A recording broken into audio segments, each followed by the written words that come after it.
Hello, I'm Steven with Maximum Threshold Radio or MaximumThreshold.net, that is. And my guests here are Thrown in Exile, What's up? Evan, and I got Mario here. Hey, how y'all doing today? Great, man. Thanks for being on the show. Really appreciate it. Thank you for having us. Okay, so how's the tour going so far for you? Fantastic, man. Crowds keep getting better every day. Washington today just killed it. Great response. So I'm really happy about that. Oh, awesome.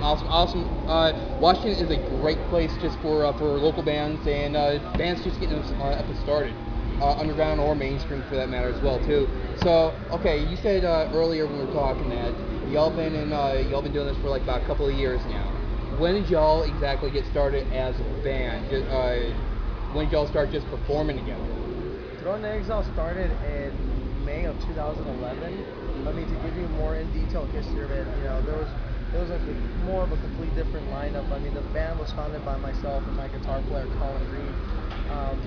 Evan came into the photo, I want to say about 6-7 months after the band started. We already had a good amount of shows under our belt. And I mean, the cool thing was like when he walked into the studio, into our rehearsal spot, I had to look up. I mean, he's a big guy, and I'm like, holy fuck, this is the guy. And ever since his first show, like it was October 24th, 2011 with Chimera. So what you're saying is he brings an overall presence, a completely overall different and better look to the band itself before even playing a chord. Exactly. Well, not only that, but it's just like his persona. It just complements the band's sound and atmosphere that we try to accomplish with Thrown in Exile. Now, I had played in quite a few other bands in Los Angeles. Colin Reed, our other guitar player, I used to play shows with his old band.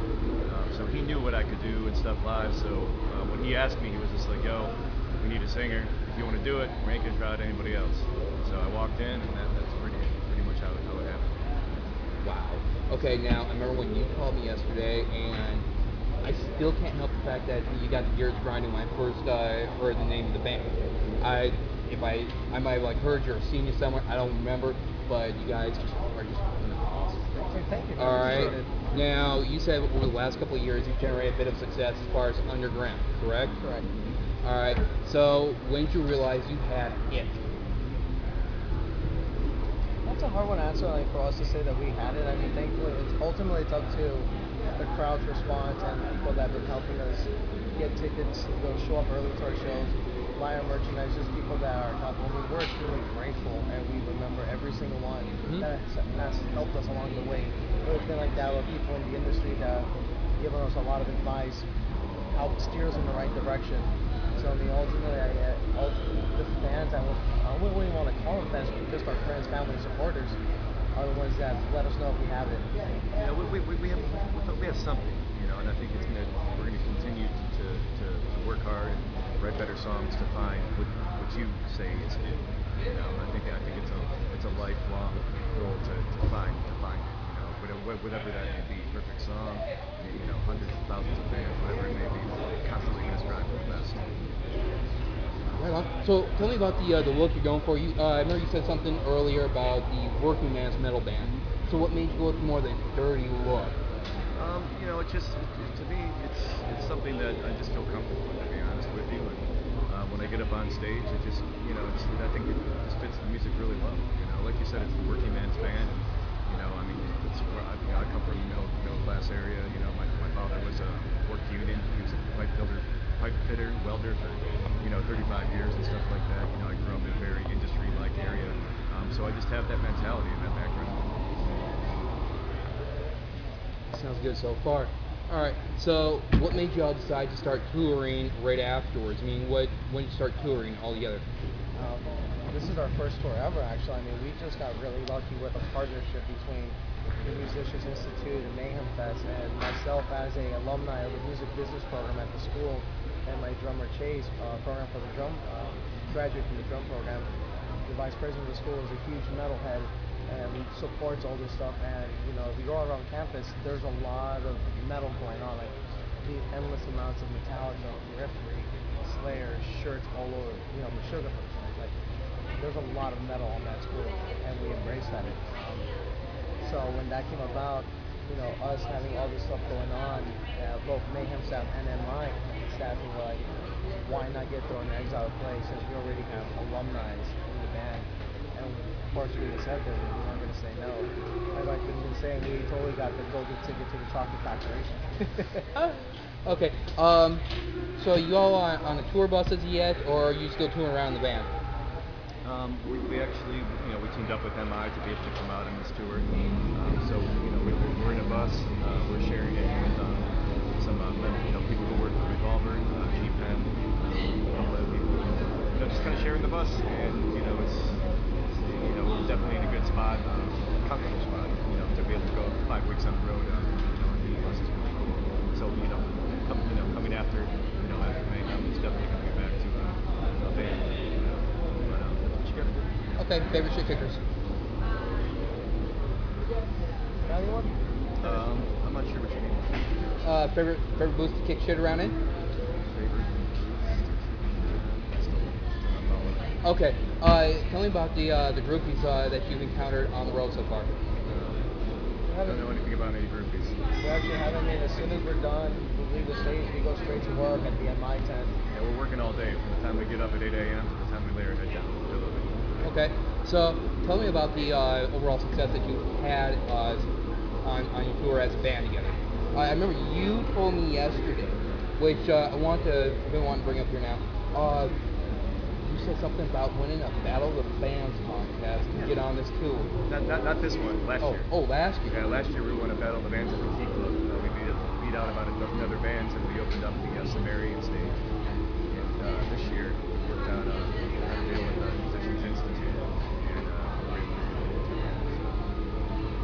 Okay, so tell me about all the bands you had to compete against in that Battle of the Bands. It was about a dozen other bands, local to Southern California, and we all were responsible for selling. I think it was like 120 tickets per band, and I believe we sold 170. So we almost doubled like what we were intended to sell. And everybody who we sold the ticket to fucking came to the show. We had a huge bid, great response, and it was pretty pretty decided by the time we ended the show who was actually going to win. So it was definitely very grateful that we got this spot. Okay, so now what I'd like to know is, tell me about your failures, the setbacks. What made you struggle the most overall as a band? Whether it be with individual creativeness, whether it be as a unit trying to be able to get along, be creative together, personalities in general. What was the overall setback and your failures that you had to learn from overall? Let's be honest. Any band, no one's gonna get along with each other all the time. Personality differences. Every now and then, everyone has a personality clash, but at the end of the day, we're all in this together. And we're here to win it, and we'll put that shit behind us. Yeah, we'll figure out what we need to do to move ahead, to move forward. We're very easy to work with each other. Within our camp in this band, there's no rock star attitude, none of that bullshit. We all want this, and we're gonna work hard to make sure we get there where we want to be. Some of the other stuff. There's been a lot of hard times when we had to sell tickets to be paid to play, but thankfully, we've always managed to sell all our tickets and break even with all our shows. There's been times where we were nervous that we thought we were gonna end up losing over $500 in tickets, but. Yeah, there's just definitely, there's been stressful situations when you sign a contract and you're held liable for $3,000 or $4,000 or $5,000 worth of tickets. Of course you can stress out a little bit. Hopefully, thinking you may not sell all of them. But we've always been lucky enough with our network of people that we know that we've always been able to sell those tickets. I think it was like 22 shows we played in about a year and a half in Los Angeles, all of which we signed some tickets for. But we were playing with Sepultura and Death Angel, Fear Factory. Some great international bands. You played you formed with Sepultura, toured with them? No, we did. They came through Southern California on a tour, so we called it booking agency management. So we got on the bill. Awesome. So what's next after Mayhem? After Mayhem, we go back home. We continue writing our record. We are working with Mike Spreitzer at Double Fabric. He produced our first EP, so we're going back with him and continue. We've got about final drafts. About 3-4 songs, and then right now we got about 7 more. Then we're gonna go sit down and be very detail oriented and work on and perfect them. And by then we're gonna. As of right now we're shopping. see what's interested. But by early 2014, we will have the album out. That's pretty much all that we got going on. Unless a tour offer comes about, then we'll see what goes from there. Okay, I just want to say thank you for taking the time to talk to me today. Really Thank appreciate you. guys' hard work and the music you're putting out. Keep it up. All right. I'm Steven with Thrown in the Exile, Evan and Mario, and check them out whenever you get a chance.